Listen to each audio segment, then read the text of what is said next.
Good morning students. आज हम पढ़ेंगे एल्किल ग्रुप। एल्किल ग्रुप क्या होते हैं? एल्किल ग्रुप, एल्किल समूह, एल्केन के एक संयोजी मूलक अर्थात एल्केन अणु में से एक हाइड्रोजन परमाणु कम को एल्किल समूह कहते हैं और सामान्यतः इसे R द्वारा प्रदर्शित किया जाता है। ठीक है, R द्वारा इसको प्रदर्शित किया जाता है एल्किल समूह को। इस समूह का नाम एल्केन के एन के स्थान पर ANE के स्थान पर क्या लिख देते हैं? ईल, यानी कि YL लिख देते हैं। एन के स्थान पर YL लिख देते हैं। उदाहरण के लिए देखते हैं हम, अगर CH4 है आपका, CH4, ठीक है, इसको बोलेंगे हम मेथेन। मेथेन है, आप सभी जानते हो, METHANE, मेथेन। ठीक है, अगर इनमें से मेथेन में से एक हाइड्रोजन परमाणु हट जाए तो क्या बन जाता है? CH3। ठीक है, मैथ में से एन को हटा दो, ठीक है, तो इसका नाम क्या हो जाएगा? METH। एन को हटा के YL जोड़ देते हैं तो हो जाएगा मेथाइल या मेथिल। ठीक है, इसी प्रकार से C2H6 होता है आपका एथेन। एथेन, ठीक है, ETHANE, एथेन। इसमें से एक हाइड्रोजन हटा देंगे तो C2H5 बनेगा और उसका नाम हो जाएगा ETH। एन हटा दो, YL जोड़ दो, इथाइल, यानी कि एथिल, एथिल समूह। ठीक है, मेथिल, एथिल। इसी प्रकार से प्रोपिल, ब्यूटिल समूह को संक्षेप में, इनको मेथिल को क्या लिखते हैं? Me लिखेंगे, और इथाइल को क्या लिखेंगे? ET लिख देंगे। प्रोपाइल को क्या लिखेंगे? PR लिख देंगे, और ब्यूटाइल को BU लिखेंगे। संक्षिप्त में इस प्रकार से इनको लिखा जाता है। अब हम देखते हैं आगे, यदि यौगिक में एक से अधिक प्रकार के कार्बन व हाइड्रोजन परमाणु हो तो एक ही एल्केन से कई प्रकार के एल्किल समूह प्राप्त हो सकते हैं। यानी कि यौगिक एल्केन है, उसमें एक से अधिक हाइड्रोजन परमाणु हो तो कौन सा हाइड्रोजन परमाणु हटेगा, इसके आधार पर एल्किल समूह एक से अधिक प्रकार के हो सकते हैं। फॉर एग्जाम्पल, आइसोपेंटेन एक यौगिक है आपका, आइसोपेंटेन। इसकी संरचना किस तरह से होती है? CH3, CH3 आप सभी जानते हो, ये आइसो ग्रुप है, और ये CH2 और CH3, इसमें 5 कार्बन है, इसलिए इसको आइसोपेंटेन कहा जाता है। ये वाले कार्बन परमाणु हैं जो है आपके A प्रकार के, ये दोनों कार्बन परमाणु A प्रकार के, और इससे जुड़े हुए हाइड्रोजन को हमने A हाइड्रोजन माना। ठीक है, ये कार्बन B प्रकार का और इससे जुड़ा हुआ हाइड्रोजन B टाइप का, ये C टाइप का और ये D टाइप का। 4 प्रकार के हाइड्रोजन परमाणु इसमें उपस्थित है आइसोपेंटेन में। इस एल्कीन से 4 प्रकार के एकल संयोजी मुक्त मूलक प्राप्त होंगे। एकल संयोजी का मतलब जिसकी एक संयोजकता फ्री हो। ठीक है, देखते हैं फर्स्ट वाला। फर्स्ट एकल संयोजी क्या बनेगा? अगर इस हाइड्रोजन परमाणु 3 हाइड्रोजन में से एक हाइड्रोजन को हटा दें तो क्या बन जाएगा आपका? एक CH2, ये CH, ये CH3, ये CH2 और ये CH3। एकल संयोजी मतलब एक संयोजकता इसकी फ्री है। ठीक है, या फिर इस हाइड्रोजन को हटा दें और इस हाइड्रोजन को भी हटा सकते हैं अपन, ये CH3, CH2 और CH2 और CH3। ठीक है, तो ये दोनों प्रकार के मूलक एक ही है क्योंकि दोनों हाइड्रोजन परमाणु समान प्रकृति के हैं। तो इस तरह का ये बनेगा, इसका नाम हो जाएगा 2 मेथिल ब्यूटिल समूह, क्या नाम हो जाएगा इसका? 2 मेथिल ब्यूटिल समूह, 2 मेथिल ब्यूटिल समूह इसका नाम हो जाएगा, क्योंकि 1 नंबर हम इसको देंगे फ्री वैलेंसी वाले को, 1 2 और 3 4, 1 2 3 4, 2 पे क्या जुड़ा हुआ है? मेथिल, तो 2 मेथिल और ये ब्यूटिल है, इसलिए 2 मेथिल ब्यूटिल समूह इसका नाम हो जाएगा। दूसरा जो अपन कर रहे थे बात इसकी कि दूसरा हाइड्रोजन परमाणु है बी टाइप का, ये वाला अपन यहाँ रख देते हैं इसको, ये वाला जो था बी टाइप का, इसमें से ये बी वाला हाइड्रोजन परमाणु अपन हटाएं तो क्या बन जाएगा आपका? दूसरे प्रकार का जो बनेगा, दूसरे प्रकार का CH3 नहीं, ये तो हटाना, CH3 ये C आ जाएगा ओनली यहाँ पे, CH3 ये फ्री वैलेंसी, और ये CH2 और ये CH3, ये तृतीय पेंटिल समूह हो जाएगा आपका, तृतीय पेंटिल समूह, क्योंकि ये 3rd डिग्री कार्बन एटम है और 5 कार्बन समूह परमाणु इसमें है। तीसरे प्रकार का जो आपका बनेगा CH3 CH, इसको फ्री वैलेंसी मान लेते हैं, और CH3, ये तृतीय प्रकार का द्वितीय पेंटिल समूह। और 4th प्रकार का जो बनेगा आपका वो इस तरह का बनेगा, 4 नंबर का CH3 CH3 CH2 आइसोपेंटिल समूह, आइसोपेंटिल समूह। ये 4 प्रकार के एल्किल ग्रुप आइसोपेंटेन से प्राप्त होते हैं। तो ये हाइड्रोजन परमाणु की नेचर पर डिपेंड करता है। ओके, अब अपन बात करेंगे एल्केनों में कार्बन परमाणु का वर्गीकरण। Classification of carbon atoms in alkanes. Alkanes में कार्बन परमाणु का वर्गीकरण।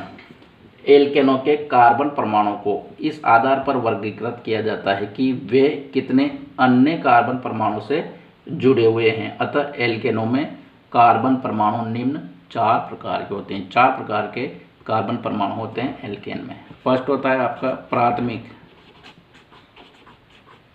प्राथमिक या 1 डिग्री कार्बन परमाणु। ठीक है, ऐसा कार्बन परमाणु जिसके साथ एक कार्बन परमाणु और जुड़ा हुआ हो। ऐसा कार्बन परमाणु जिसके साथ एक कार्बन परमाणु और जुड़ा हुआ हो 1 डिग्री कार्बन परमाणु। दूसरा है द्वितीय कार्बन परमाणु, द्वितीयक या 2 डिग्री कार्बन, जिसके साथ 2 कार्बन और जुड़े हुए हो। तीसरा है तृतीयक या 3rd डिग्री कार्बन, ऐसा कार्बन परमाणु जिसके साथ 3 और कार्बन परमाणु जुड़े हुए हो। 4th नंबर का है चतुष्क या 4 डिग्री कार्बन परमाणु, ऐसा कार्बन परमाणु जिसके साथ 4 अन्य समूह जुड़े हुए हो, जिसकी चारों संयोजकता कार्बन परमाणु के साथ जुड़ी हुए हो। ठीक है, तो इस प्रकार के कार्बन परमाणु को 4 डिग्री कार्बन परमाणु कहा जाता है। अब एक संरचना के द्वारा हम समझते हैं इसको। CH3 CH3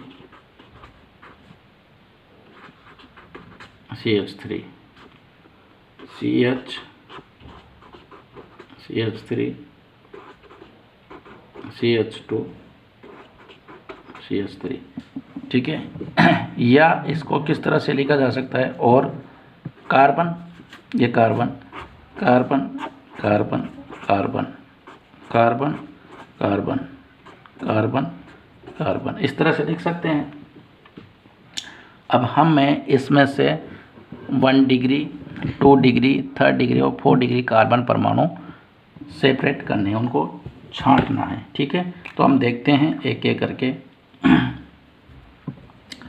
पहले इस कार्बन परमाणु की बात करें, इस कार्बन परमाणु की, तो ये कार्बन परमाणु कौन सा होगा, 1 डिग्री होगा, 2 डिग्री होगा या 3 डिग्री होगा। देखते हैं 1 डिग्री की परिभाषा क्या है, ऐसा कार्बन परमाणु जिसके साथ एक कार्बन परमाणु और जुड़ा हुआ हो। इस कार्बन परमाणु के साथ देखते हैं, इसके साथ ये कार्बन परमाणु जुड़ा हुआ है और कोई सा भी कार्बन परमाणु नहीं जुड़ा हुआ, तो ये हो जाएगा आपका 1 डिग्री कार्बन परमाणु, ठीक है। इस कार्बन परमाणु की बात करें तो इसके साथ भी और अन्य कार्बन परमाणु नहीं जुड़ा हुआ, केवल एक कार्बन परमाणु जुड़ा हुआ है, और इस कार्बन परमाणु के साथ भी एक कार्बन परमाणु जुड़ा हुआ है, तो ये भी 1 डिग्री और ये भी 1 डिग्री कार्बन परमाणु।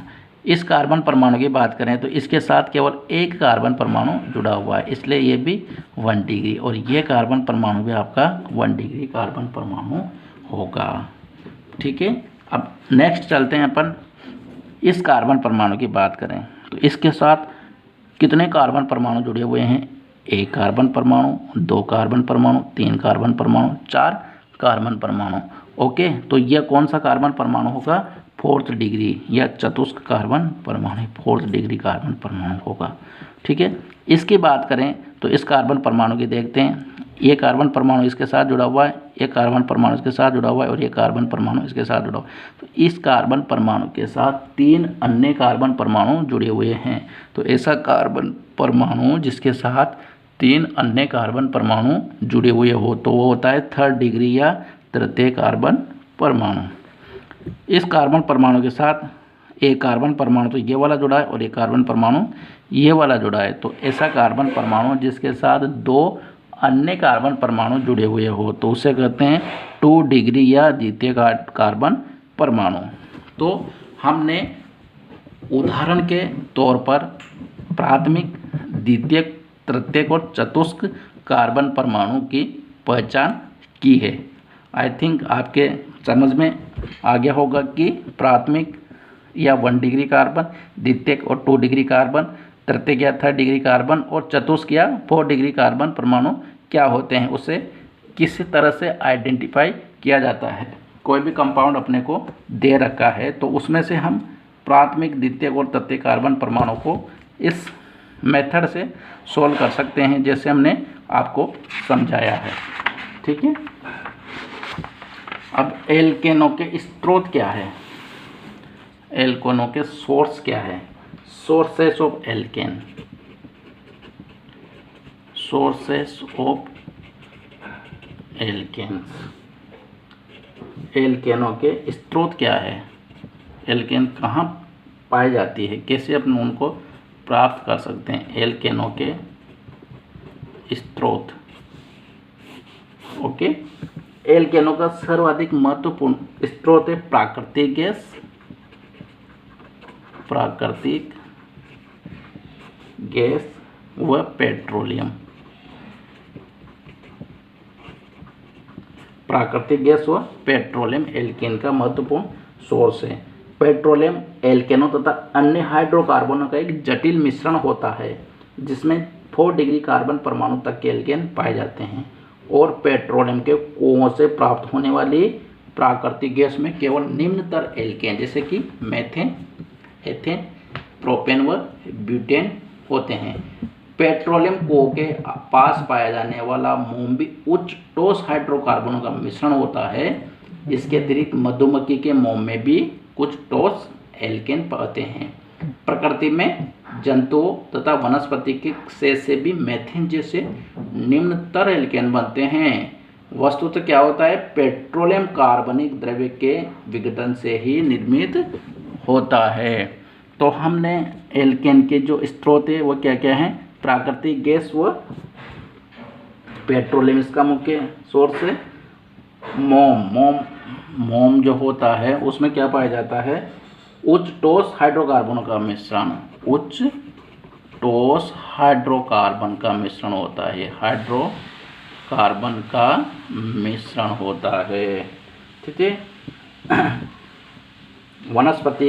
वनस्पति और जंतुओं के अपघटित होते हैं, जंतुओं और वनस्पति के से भी निम्नतर एल्केन, जैसे मेथेन हुआ, आपका एथेन हुआ, ये एल्केन बनते हैं। मेथेन एथेन ही आएगा, निम्नतर के मेथेन बनेगा इसमें। ठीक है, तो ये हमने एल्केन के कुछ स्रोत, एल्किल मुक्त मूलक के बारे में, एल्किल जो समूह हैं उनके बारे में हमने अध्ययन किया है।